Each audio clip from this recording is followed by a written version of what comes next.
like I think that was what I was saying, Razi. What I'm saying, maintain that fantasy is I still have to do the basics of life, but I still have to be able to date. Back to the no romance without finance. It's you broke too. You still get to date. You know, I've never gotten that. It's like we're both broke. That's why I love college, because we were all broke and just it was all about potential. Like,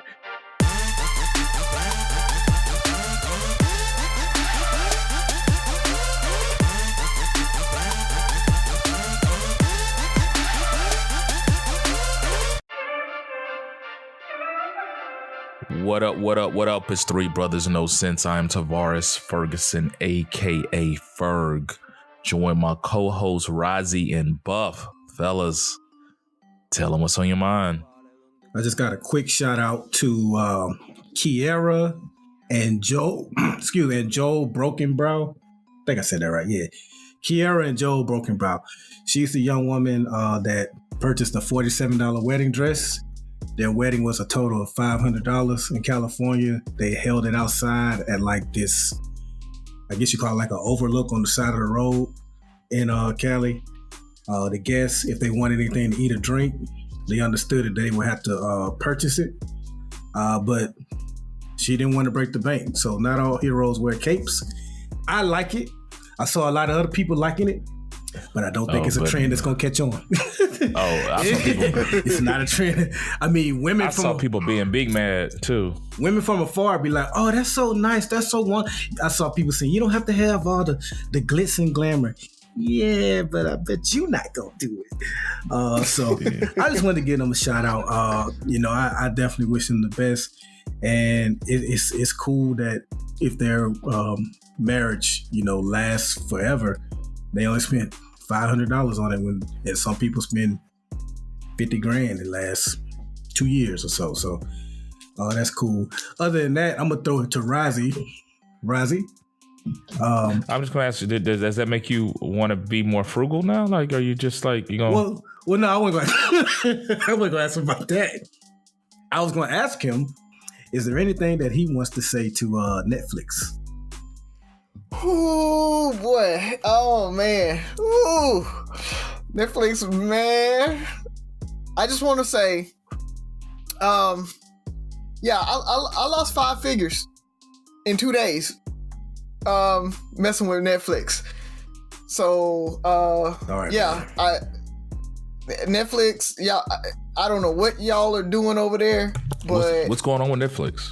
So Netflix dropped almost 30% from their high in the last 2 days. They were down 20% and then another 25-30% today. So 50% total. But when you look at where it dropped and then dropped again, it's about 30-35%. If you don't like percentages, in less than a year ago, they were trading at $700 a share.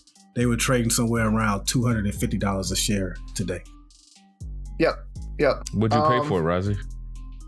I paid $13 for it because I bought it when they were still sending out DVDs. So why are you bitching, Razi? Because I still lost that money. It's an unrealized gain, but I lost that money. But you didn't lose anything, bro. I mean, I'm still up. I'm not gonna lie, I'm still up on them. So next question. I'm just playing with you.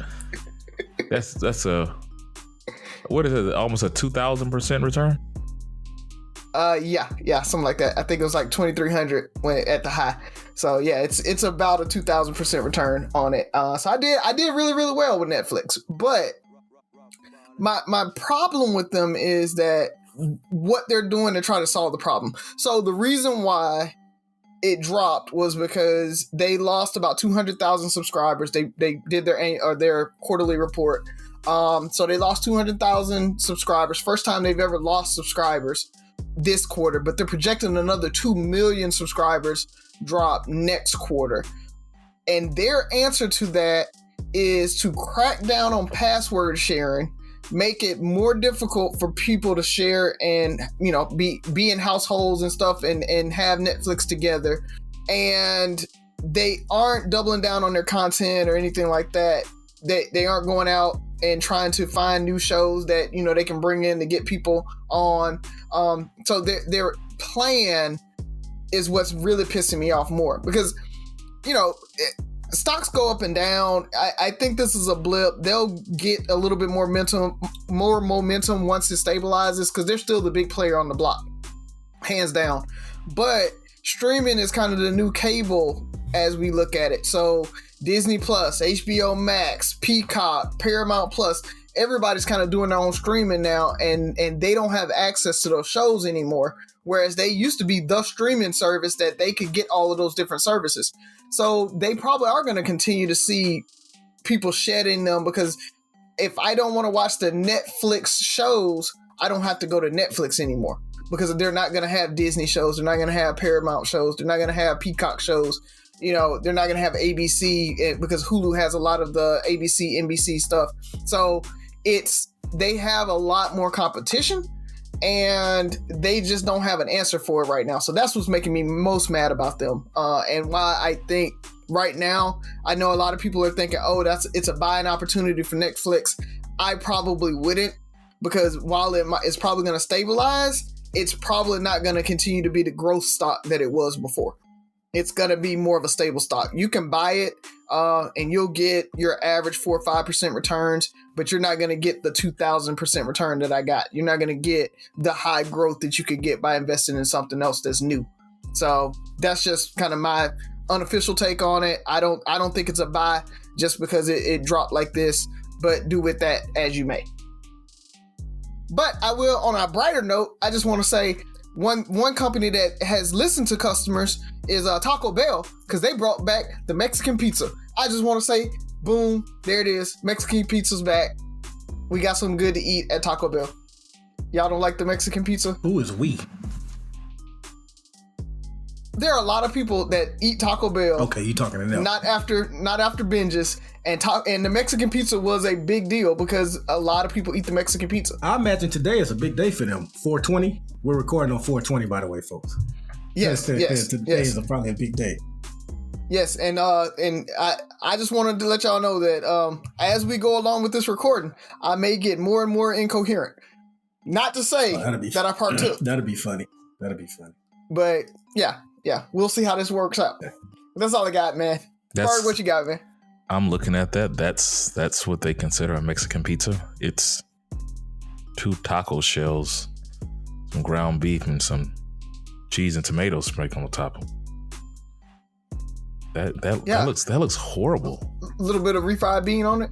Oh, is that the secrets to the success? Yeah. It's basically it's basically a burrito and a taco put together in flat. So, but it's good. It's good. Now the Mexican pizza from high school and middle school.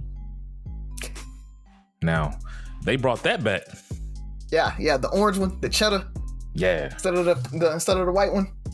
Yeah. So, before you go, Ferg, Razi, you gonna have Benzino coming after us, dog. You know that, right? Oh, yeah.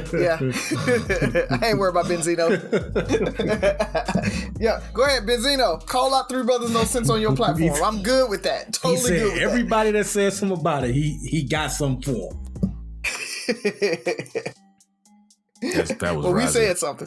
That was. We said something. I ain't scared of Benzino. All right. So.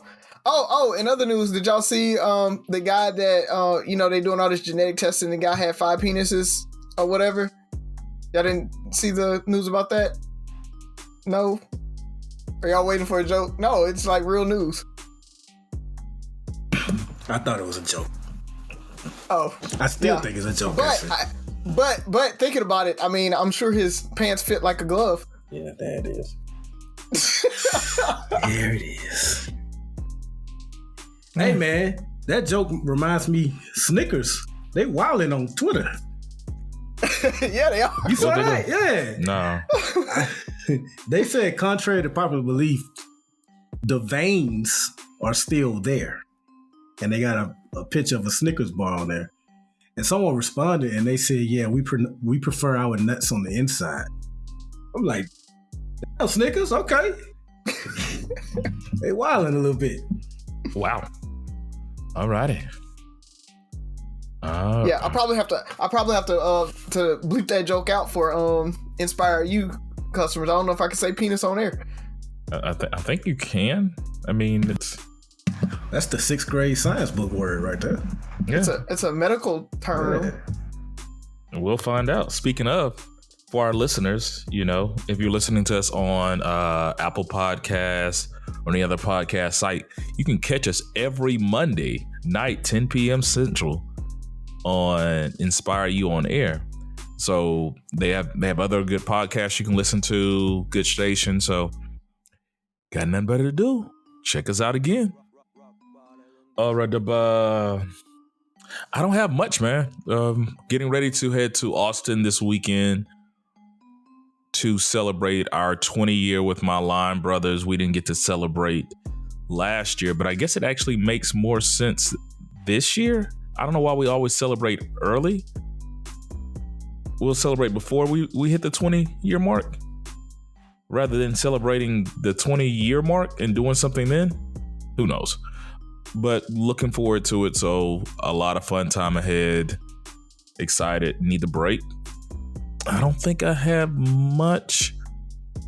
No, I'm pretty sure we can go ahead and jump into it so I can piss some people off. Oh yeah. Sophie's sleep. Yeah. That was the joke. Okay. You didn't like that one? Like a glove? No. I mean. Who got first question, man? Who got first question? I told you tonight might be off the rails. I think Ferg go first this time. Okay. As you guys know, I started reading or listening to Will Smith's book, Will, on audiobooks. Audible. It's a pretty good listen so far. His opening, the prologue, and even chapter 1 really stood out to me.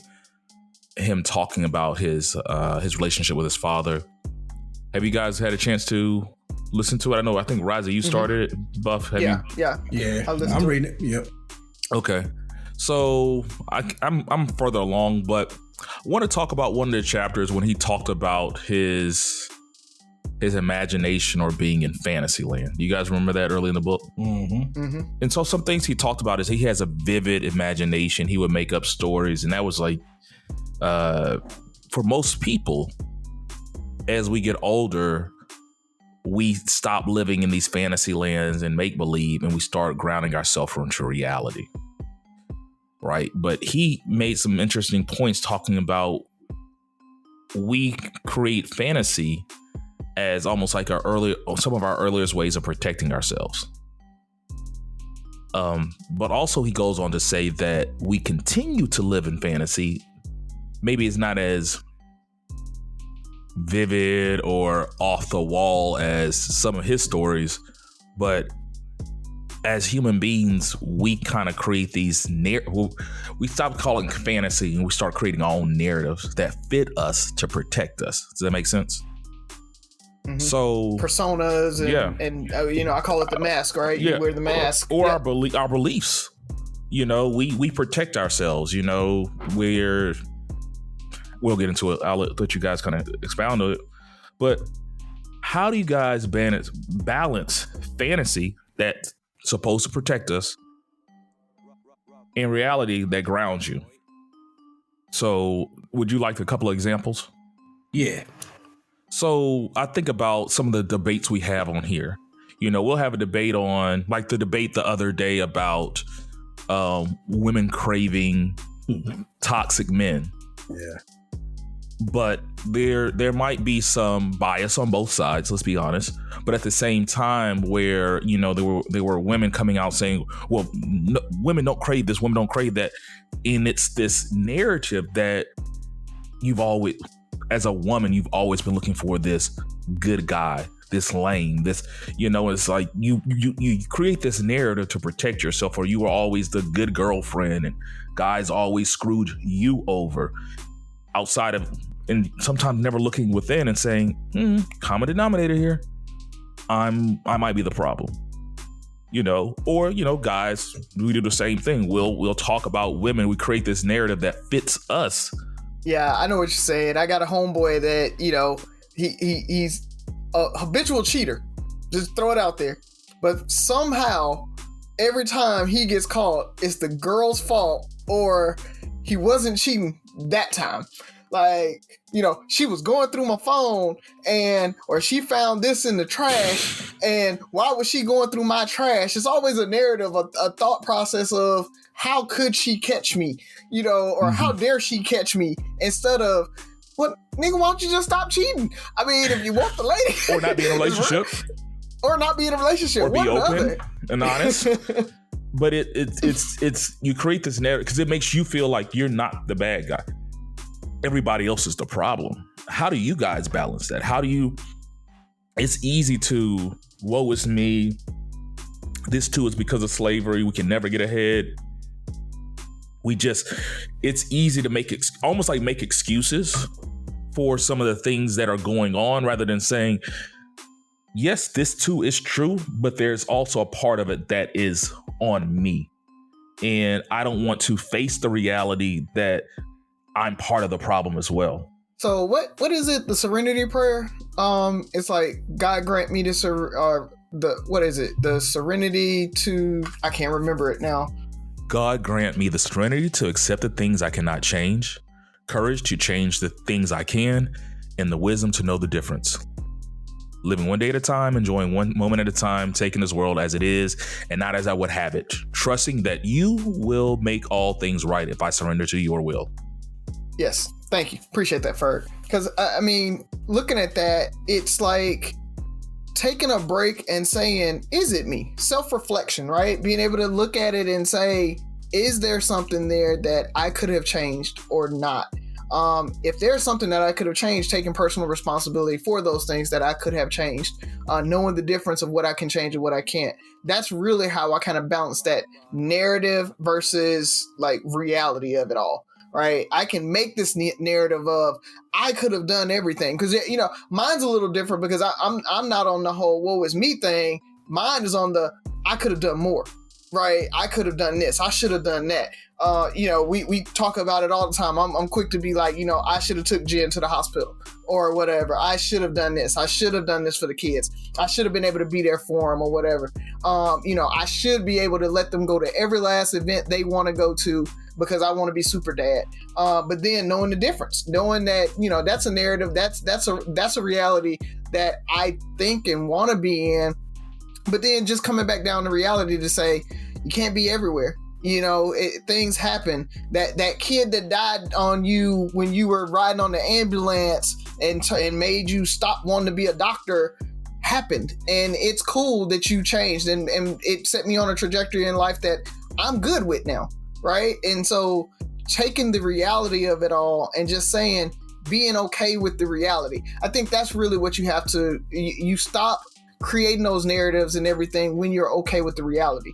And when you're not, you create and you spin that narrative and you create that story behind yourself so that you, like you said, you can feel better about what you're doing. So to be able to balance it is to be comfortable in the now and in the reality, and be good with that. And it's hard. I mean, I'm not saying that I'm good at it at all, because I'm always like, I want to do more and I want to live in that fantasy land and be super dad and all of that. But I know that I can't be.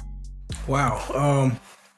I was listening to all that because I wasn't sure how to answer it. I guess the best thing I could come up with is that I'm such a planner. Tabitha likes that I do pretty much the majority of the planning, from trips to just how the household runs and everything like that. And what I have to constantly remind myself, because I get so angry, is when things don't go according to plan. When something comes up and changes everything that I've planned. And I have to remember that that's going to happen and I can't control everything and how the outcome is. At the end of the day, you know, if you believe in God, God has the final say on what happens and how it goes. And, you know, I have to constantly remind myself that, hey, kind of like what Razi said, as far as you're not Superman or whatever like that. I can't make everything go my way. And just to kind of branch off that a little bit, even this wasn't like a plan, but I guess you can say it's a plan. You know, my plan wasn't for my mother to not be alive this soon in my life. And I just remember when it happened being kind of like angry. And I had to check myself because, you know, there are people that lost their mother when they were in elementary, you know, never really got to know them or whatever like that. Razi's kids are going through that. They're going through that. So I had to check myself because I was really angry when that happened. Like, why in the world would you take one of the sweetest people on this earth so soon like that? So that kind of stuff like that, man, I just have to check myself as far as not being able to control everything. And I really try to work on not getting so upset and making sure, you know, once something changes course of the plans I had, to be able to adapt, adjust, and figure out what I need to do to solve it, man.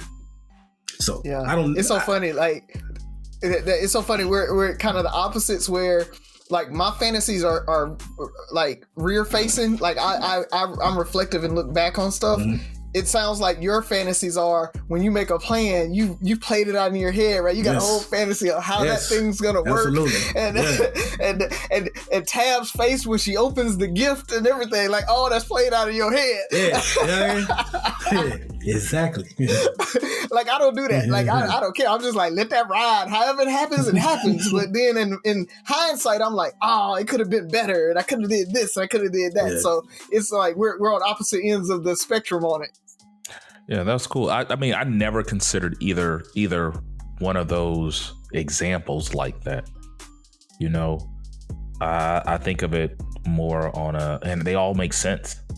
You know, even with you, Byron, I think the planning, it almost protects you to, if I plan this out, then I can be good. There's, you know, if I do this ahead of time, I can make sure that there's only so many of these purses coming out. And if I get it, you know, I pre-order, I can do all this stuff. But when it doesn't happen, and I think the fantasy is you create this perfect scenario in your mind that doesn't work. And I think my fear is being unprepared for something. You know what I mean? Mm-hmm. Mm-hmm. You're Batman. Yeah. And so for me, I try to I'm going to look at it. I think we all brought different aspects to it, but I'll look at the narratives that we find ourselves becoming part of. So I think the easiest way I try to do it, and probably the reason I'm the most hated person on the show, is because I try not to be part of the narrator's club. So I'm okay going against the grain on those things that we collectively say that make us feel better. So as men, we'll have this narrative saying that Black women don't appreciate us. They do this, and this. And I'm okay saying that may be true, but we still do this, and this too. I try to be very reflective, accountable for my actions, and understand that I could be a victim, and I'm using that word very loosely, but also part of the problem. You know, I think even, like I said, the conversation we had about women craving toxic men, and it was the goalpost kept moving on. Well, what do you mean? Well, men do the same thing. It's like, that's not what we're talking about. It's, hey, accept that some of this stuff might be true. Accept that you might be part of the problem. Or maybe you're just not part of the solution. Or you're not open. And even if you're not part of the problem, maybe you're not accepting the reality of the situation in its totality. And I think that's so crazy, because I think it's so easy to do that. And for fear of sounding like a conservative or whatever the case may be, because I do appreciate the fact that I don't believe that it's as simple as they try to make it seem, like pull yourself up by your bootstraps. It doesn't work that way. People need help. People need assistance. Everybody got somewhere by some kind of assistance, but also just living and being okay with that same narrative, saying, well, I was born in the hood and we can't get out. I'm lucky I made it at 25. Dog, at some point you have to look past that and say, okay, I want to see my grandkids be 25 and I want to leave. It's when we start doing more, and it's easy to accept those narratives. It makes us feel comfortable.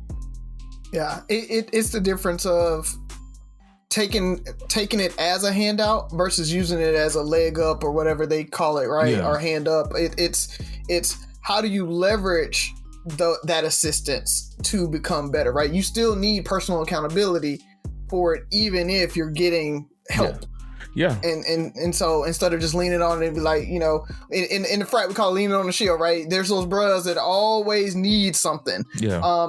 That's like, look, I'm good to give it to you the first time, the second time, but after about 3-4 times, it's like, no, bruh. But, Yeah, and the thing about it, that's part of it, but it's also not that person taking the time to understand how they got in this situation.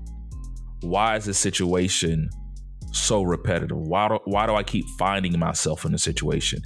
And what am I going to do to change the narrative? What am I going to do to change it? At least for me, I can't change it for every black man, but I can at least start working on things to change it for myself and my kids and eventually some of the people around me. But I think it's just so easy to accept that. And when Will said, that it's a two-parter, because we do this where we're so accountable that we forget how to live also in that fantasy. We don't allow ourselves to dream. We don't allow ourselves to be that, we get so good at being grounded in reality, because being grounded in reality as an adult is usually more beneficial to us. But some part of me sometimes I feel like, man, have I lost the ability to live in a fantasy dream world? Big? Yeah, dream big. Yeah. So, what we got up next, fellas? I can go. I wanted to actually piggyback off of the $500 wedding. Byron, you brought it up a little bit, and I wanted to discuss it and talk through it. Especially since all three of us had small weddings the first time, right? Byron didn't have a small wedding. Byron didn't have a small wedding. You had it was small comparatively, right? I think it was big when you look at how old we were, what we had, right? The amount of money we had, it was big, but it wasn't $50,000. I don't think so. But my real question for you is just one piece of it, because I think all the other stuff can make sense, right? I've seen plenty of people do, outside weddings, backyard weddings and stuff like that. But I think the big part that saved them a whole lot of money was family buying or guests buying their food. And so I wanted you guys' take on that. Like, if you were a guest going to a wedding, would you be cool with buying your own food and saving that money for the couple so that they could be off to a better start in their relationship? I believe so. I believe so, especially depending on the relationship I have with them, because I can see on the other side of the spectrum people saying, well, if they can't afford a wedding, they don't need to be getting married. Like, if they're having that type of wedding, they don't need to be married. I shouldn't have to look out for them or whatever. But I think I would. And can I intervene real quick? And that could be like your gift. Go ahead. That's about the dumbest shit I ever heard in my goddamn life. We put this expectation on other people because that's what we want. But continue. It's just like, I know it's not the norm, but it's kind of like, okay. You tell me I shouldn't get married. This has nothing to do with you. I love my wife so much, this woman so much, I want to spend the rest of everything that it takes to get married or to say you want to spend the rest of your life with somebody has nothing to do with, well, they only got a $500 wedding. Well, they say no romance without finance. But no, that's all I got, man. I think I believe I would. Yeah. Like, I'm not tripping, especially if like if you know the couple, you know because we've all seen a few weddings that we'd be like, don't know if that one should be taking place. But if you know the couple well and they genuinely love each other, you're close to them. Yeah, I do that for sure. So I'm gonna keep going with the Byron's answer. Yeah, it's the fact that people have a problem with it. I can get the fact that they have a problem with it. What I don't get the fact is they are determining if that couple should get married based off of their budget for their wedding. So I'll stop there. But on another note, to answer your question directly, as a guest, would I feel, you said offended or just would you would you even go if you had to pay your own meal and all of that? So that's a different question, because there's a difference from being invited and being a guest. You're only a guest when you show up. So you can, if you have a problem with it, you can graciously decline the invitation. If I feel like you want to invite me to your wedding, you should pay for these things. I don't know where the hell that came from now that I think about it. And now we're not friends anymore because Razi asked me to pay for my $200 plate at his wedding. What the hell is that? Okay, you can just not go. I mean, you got invited. So what you can say is you got invited and that you didn't get invited. You can never say that. But you don't have to go. As a guest, you should be okay with it. And the reason it's funny to me is I saw another post recently where it was the opposite, where the couple invited people to the wedding. Once they RSVP'd, I think this is how it went, they received an invoice for food for the wedding. And then the bride got upset when people started declining because they didn't tell Byron that, hey, you and Tab are going to have to pay for your meal. It was just all of a sudden, oh yeah, here's a invoice for $300. And I think she still wanted a gift. Yeah. Well, I saw that one. I also saw the one that she only sent the invoices if they RSVP'd and too. They didn't show up. So, and I'm good with that, actually. Don't RSVP where I have to get meals for you, pay $40, $50 a plate for you, and then you don't show up. And so now I got all this food just sitting over here, that I've paid $1,000 for extra food, but and 10 people didn't show up for. So I'm good with invoicing folks. I mean, I think that makes sense. I mean, you might put that contingency because you can invoice me and I'm like, oh, that's cute, and keep on trucking. I mean, there's that, but it's the fact that you invited me, then you spring it on me that you want me to pay. You can put that in the original invite. It's like, we will be asking guests to pay for their own meals or, pay a portion, whatever it is. But nah, but then she had the nerve to be pissed off because you asked a question about how would I feel, but as the inviter, how would you feel if people declined? Are you in your feelings because I don't want to pay that money? I would be, actually. I probably would be in my feelings if you made my guest list. That means that I thought enough of you to, actually share my day with you. And if you say no, I don't want to spend $40 for a plate to see you get married and spend this time with you, I might feel some type of way about that. Like, it's very different if when I'm setting it out. Of course, a lot of people are gonna say yeah, right? I mean, there are people that come on that list that make it, that just barely the 200th person or the 150th person on your list, they were right at that cutoff.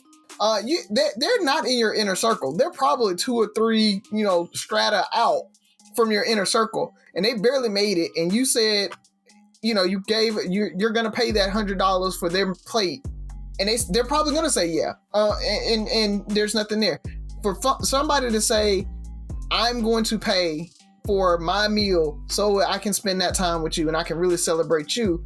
That says something about our relationship. So I do feel like I would probably feel some type of way if they said no. Now, I mean, granted, it might. I don't know. I'm not in people's pockets. I can't count their finances. They may just not have it and be able to spend that money on it or whatever. It's the same thing with a destination wedding, right? You can invite 17 million people to a destination wedding, but you got to understand that a lot of them might not make it because it's a destination wedding. So I think there's going to be a little bit of kind of a sour taste especially if I feel like you're in that inner circle. If you're in that third level, you're my 150th person on my list, and you say no big deal, I don't care. But my inner 20, I definitely think that if one of them said no because they had to pay their own meal, I might feel some type of way about that. If one of y'all two said no, you're not coming to my wedding because you had to pay $40 for a plate, I would feel some type of way. Well, I'm gonna send you an invoice tomorrow. Yeah. That lets you know for your wedding. That lets you know they wasn't gonna give you a good gift too if they're not. They're not paying that $40 a plate. Razi, I will say that was one of the better arguments of completely changing my perspective on any conversations we've had thus far. Because prior to that, I was like, that's shady as hell. But it's almost, it goes to that conversation or that notion I've had about me valuing you the same way you value me or vice versa. So, like you said, you made it to my inner sanctum. There's people that couldn't make it. It's just like when I say about the first date or something, when I said, hey, maybe you try something different. If you really are interested in me, maybe going Dutch or whatever it is to show that you're just as interested in me as I am in you. It's not necessarily exactly the same thing, but it's just trying something different, showing that, hey, I'm not here just for the set out. If you're about to spend $5,000 on food, if we go out for Razi's birthday, we'll go to the bar and, or go out to eat and spend $50 each or $100 each on food and drinks. But you can't come to my wedding and do the same thing. Right. Exactly. Oh, because society and because everybody has told us that that's how the weddings are supposed to be. And I want to, one last thing before we move to the next question, I want to shout out, I was in a church small group called Marriage Works, and one of my friends in this, the small group, he said something that was really profound to me. He said, are you interested in the wedding or are you interested in being married? And so for all these folks that's talking about, I want this big wedding and I got to have this big day and I got to have all that, it really comes down to what are you interested in? Like Ferg, you were talking about not judging people who want to have that small wedding or whatever. And if they can't have a big wedding, then they shouldn't be married. My thing is, you're worrying about the wrong thing. Like those folks are trying to commit to each other and everything. And so they could just be like, yo, we going to be on the side of the road at this nice overlook. We going to say our vows and y'all can go home. Y'all don't have to come and hang out with us. So then you don't have to buy your plate.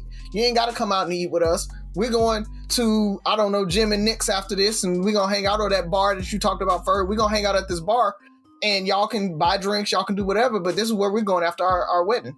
So it could be that, and it could be just as fun as having a formal reception. Byron, would y'all fly to Houston for me to do that? Of course, man. Of course. So you telling me we got Ferg for 17 minutes? Loud Houston traffic, smog. And I want to make sure we're not conflating the broken brows with Razio's example, because from what I understand, the guest did not have to buy a plate. She just said, if you want food and drink while you're there, you'll have to pay for it. And right. So, it was like a cash bar, and right. The food service was there, so you just go order what you wanted or whatever. I've seen people do food trucks and everything at weddings. Yeah. Mm-hmm. It's changing the dynamics. I think couples should focus more on being financially secure and knowing where they're at. I wish we'd had this conversation about a year ago before I started playing this thingamajig. Yeah, because I'll tell everybody that's trying to get married, don't wait till you can have this big wedding to get married, if that's what you want to do. If you know that, that's the person you want to spend your life with, because prices are going up. It costs a lot to have these huge weddings and everything like that. So have those conversations. I know guys that are waiting to propose because they want to have enough money to have the wedding. Have that conversation with your spouse or your significant other, or the ring and all that. Have that conversation about, I really want to marry you, but I can only go get $500,000. Are you good with that? Before you try to push it off, because and ladies, have that conversation and start that conversation so that they know that the pressure's not there to go get that $1,000, $2,000, $5,000 ring. Let them know that, so that you might, like Ferg said, do something different. You might get proposed to in a couple weeks if you open that up and tell them that that's not the expectation. You don't have to have that. You just love them and you want them. And that's why I call Kiara a hero, because in the society now where everybody has to have a $5,000 handbag, I think that was brave of her to say, I'm gonna get this $50 dress and we're gonna make it do what it do. Yeah. Mm-hmm. I mean, that's we had a similar situation to the quote you said in your small marriage group with Z. When 10 years ago, when we started planning our wedding, we were making our guest list, and it just basically came down to Z saying, do you really want to do this? And her saying she's more, focused on being my wife than my bride, made it solidified with me, if I had any doubts, that I had chosen the right person and that I was gifted with the right person, because that meant we would try to do what we're doing today, and that would have put us so far behind the ball. There was no way we could have afforded the wedding that we're having now. And our wedding's still not glamorous like a lot of people. So, but what you got for us, man? I don't want to keep... In keeping with low-cost weddings and low-cost wedding dresses, as beautiful as this story was, we know realistically, we've talked about fantasy and reality on this episode, we know realistically that people was getting them jokes off behind their back. And It's in my opinion that a lot of those jokes were probably directed at Mr. Joel Brockenbrough. So my question for you two brothers is, because women seem to be able to skate by on this, why is it okay to make fun of broke men? It's not okay, okay? But it is. It's not even just make fun of. It's looked down on. And what's the definition of broke? I mean, because if you're not making a certain, you could be. I mean, let social media take it. Dates have to be a minimum of $200 off the top. Well, if you just can't afford it, and less than six figures, you poor. I'll just throw this statistic out there. 80% of America is living check to check. They are one flat tire away from being broke. So when we talk about broke people, most folks are 1-2 checks away from not being able, if they lose their job tomorrow, they can't pay their bills after a month.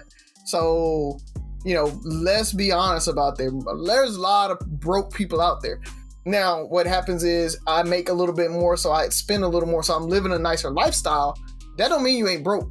Mm-hmm. There are a lot of middle class broke people. It's broke doctors out there. Yeah. There's a whole lot of broke doctors, but nobody talks about them. No, they don't laugh about them because they're living a lifestyle. So that whole fake it till you make it thing, there's a lot of folks that are faking it right now that's going out and they're getting those Dior J's or whatever and living in their mama house. It always reminds me of all the drug dealers that, they'll have those real nice cars and, nice fits, but then they go to their mama house or whatever to live.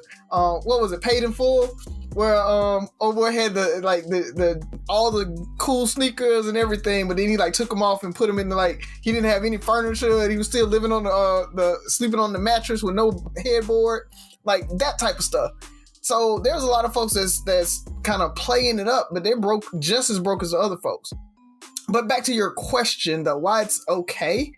I think society has still had this carryover of classism, and so looking down on folks that don't make enough money or don't have the right job, even if they do, are living check to check, but they got the right job, and so they look like they make money. That classism is still there. It's there from all the way in medieval times, and so we still are doing it. It's just now they might look like they're okay, but we still kind of call them broke, right? But isn't that a double standard? Because you're talking about in general. I can make $30,000 a year, and the chick that works in the cubicle next to me making $30,000 a year wouldn't date me because I'm broke. Wait till you get yourself together. We got the same job. Actually, I've been here 2 years longer, so I make 32 and you make 30. I don't know why the expectation, outside of the fact that, as much as we say society is progressing and we want equality and all this stuff, there's still a perception that men need to be providers. Mm-hmm. And not even providers, they need to be, I think, as we've gotten to the point where expectations have grown for men, financial expectations have grown for men. I think maybe some of the moral expectations might not be there, but the financial expectations, because like you said, now, people have to have a $5,000 purse. They want to go on these trips. They want their, how much they're paying for their hair and their eyelashes and all that stuff. Like, I have to be able to help you afford your appearance and live the lifestyle of the fantasy that you want to live. I don't know if it's that. What I look at it as, go back to when women got the right to vote, but no. So the thing happened is when women started working and entered the workforce in mass, you literally double your workforce, right? And so that compressed wages a lot. But like you said, there's still the expectation that the men are the providers. So men have to be able to do what they used to do, because that's still that expectation, right? That women can work. They have the option to work in a relationship. That's the mentality. No, I'm just again, fantasy versus reality, right? Like the fantasy is but women have that option in the expectation world, right? In reality, women say they want to be able to have that option. They want a man that can still hold down the fort and pay for everything and provide, like you say, be providers. And women say, yes, I can do it myself, but I don't want to have to. And so I want to find a man where I have that option and have that choice.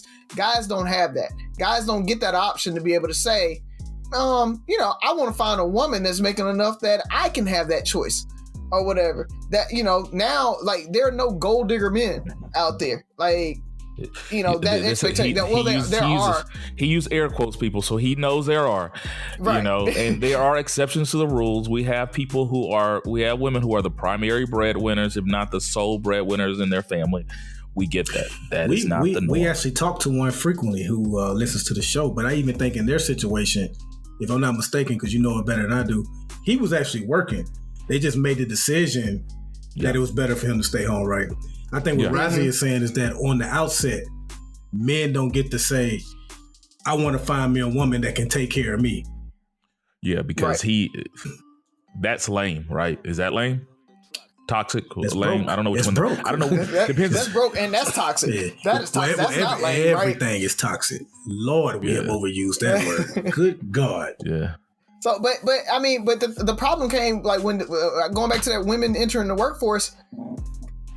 wages didn't, because now you have a supply demand issue, right? Wages are stagnated because now you doubled your workforce, and so and minimum wage didn't go up. Wages haven't kept up with inflation and everything like that. So there's almost no way for guys to do what they did back in the 60s, 70s, where they could work a full-time job, provide for the house, have a homemaker at there. So the expectation for guys is too high for what they actually can do. When we talk about the masses, it's not there. And so when they it's easy to make fun of those broke guys that we talk about that really aren't broke. It's just that they are living in reality, and everybody still wants to be in the 60s, 70s with the whole idea of what a man's supposed to do. And so that's why it makes it easy to Jones on them and talk about them. So is it safe to say you can have, this is not just a male problem, because there's only so much good money to go around. There is the supply and demand issue for jobs. Back to the original example, we make the same amount of money, but with my $30,000, there's a higher expectation of what I should be able to do with my money than what you should be able to do or have to do with your money. Even though that's not the reality, because there's most women still have to work and provide, married or single. There's a lot of single women who have to do everything on their own on that 30,000, but there's not that same stigma with that 30,000. Them doing like, man, she doing it with it. Man, she a single mother living off 2 kids, $30,000 a year. She making it happen. A guy having that same money, same scenario, is a bum. Yep. Why aren't you trying to better yourself? Yeah. Because I still have to be able to take this person out. Like I think that was what I was saying, Razi. What I'm saying, maintain that fantasy is I still have to do the basics of life, but I still have to be able to date. Back to the no romance without finance. It's you broke too. You still get to date. You know, I've never gotten that. It's like we're both broke. That's why I love college, because we were all broke and just it was all about potential. Like he might make something of himself, and he's cute. So it's except for the people that had money. Like the Mancarella kids that go into college in a couple of years. So they're gonna pull up with money and hate it. So only men have to have money in order to date. Women don't have to have money to date. No. Same way women don't have to have money to go to the club. Ladies' night, they get in free before 11, and guys gonna buy them drinks all night.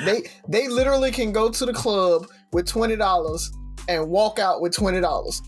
So I think you guys both hit on the answer that I was gonna touch on, which is, the whole man or provider thing is why. Because if you can't, quote, provide, then society looks at you as a man as a failure, and that can be made fun of. Also, I think the guys so we're talking about the unrealistic expectations women have for men. I think a lot of guys catch that heat is when they have unrealistic expectations for women. When they want the woman to work her 9 to 5, but also come home and do all of the house chores, take care of the kids, and they just get to come home and chill. And it's like, wait a minute, you need my income just as much as yours, but you also want me to do the 1950s and 60s housewife thing as well. So how dare you broke? You can't even, take care of this household without me working, but you want me. So I think those type of guys get a lot of the jokes too. Mm-hmm. Yeah, I mean that's a good. I hate that she had to call him broke though, because we make the same thing. Yeah. We work. We're going to Waffle House together after this to do our night shift. Like I don't understand what the problem is, but yeah, man, that is true. So how about this? Are men still the providers? Are men still expected to be providers? Razi, should we do away with that? Or should that still be a thing? They are still expected to be, but they are not. Okay. Because society right now in general, for the masses, you need two incomes to be middle class or to work, to make it in America today. So the guys can't be providers by themselves anymore. Right. I'll put it like this. If we're going to have those expectations on men, then those 50, 60 expectations on men, then there has to be that same expectation on women. It's, if you want me to be a sole provider, then you need to be this 50s, 60s homemaker. Oh, yeah. Yes. But the thing about it is, I don't want that.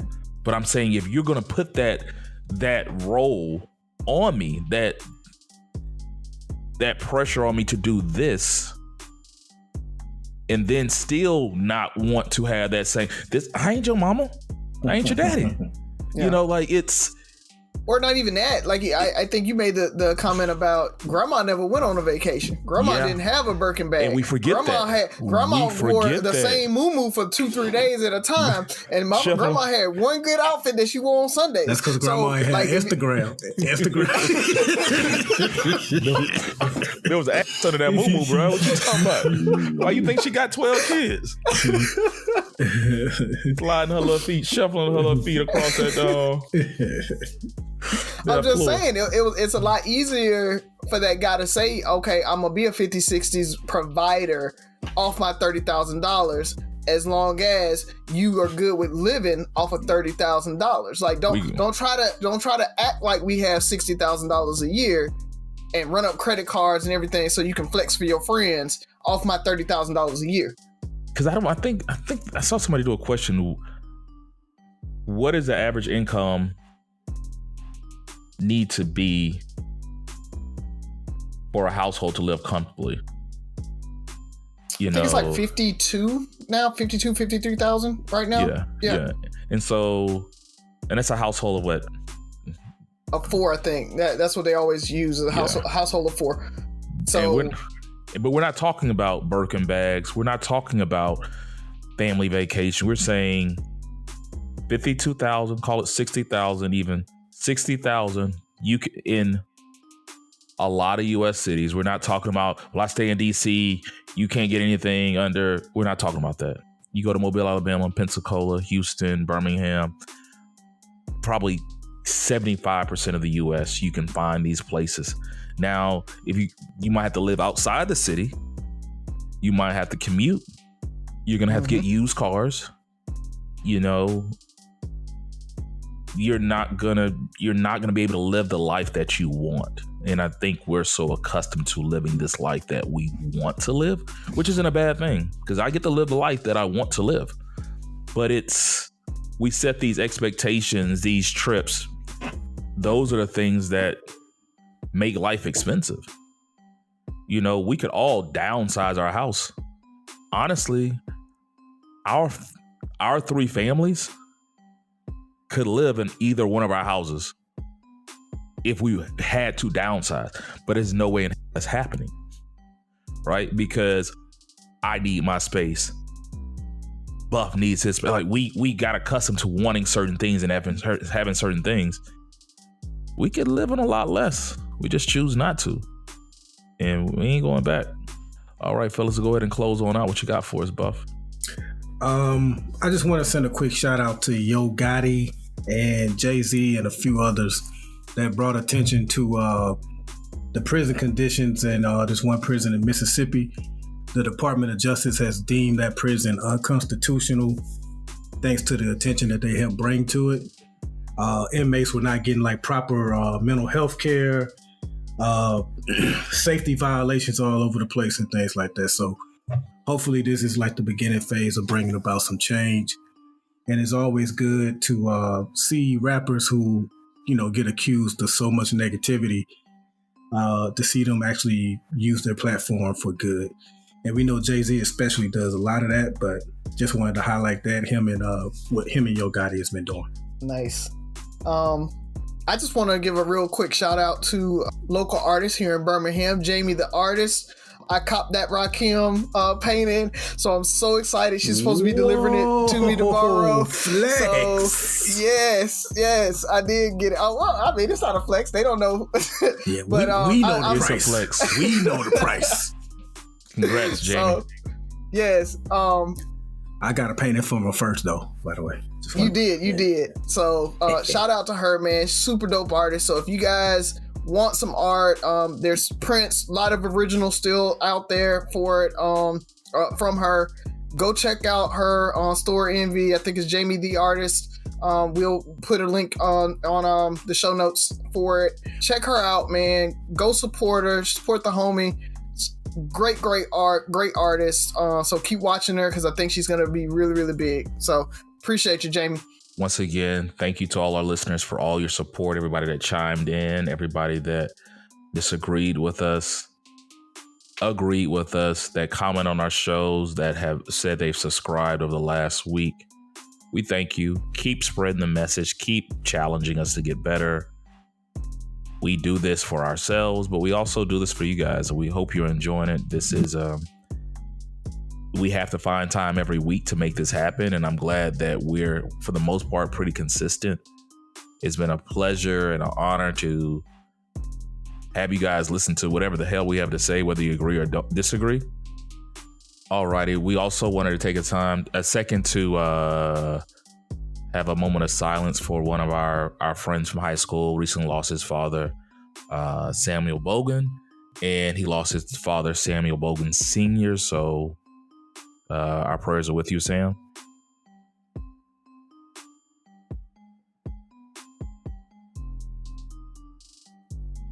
All right, thank you. And with that being said, 3 Brothers No Sense, 6 Rules of Podcast. You can find us each and every Monday on Inspire You On Air, 10 p.m. Central. Listen, like, share, subscribe, comment, and most importantly, listen again. Talk to you next week.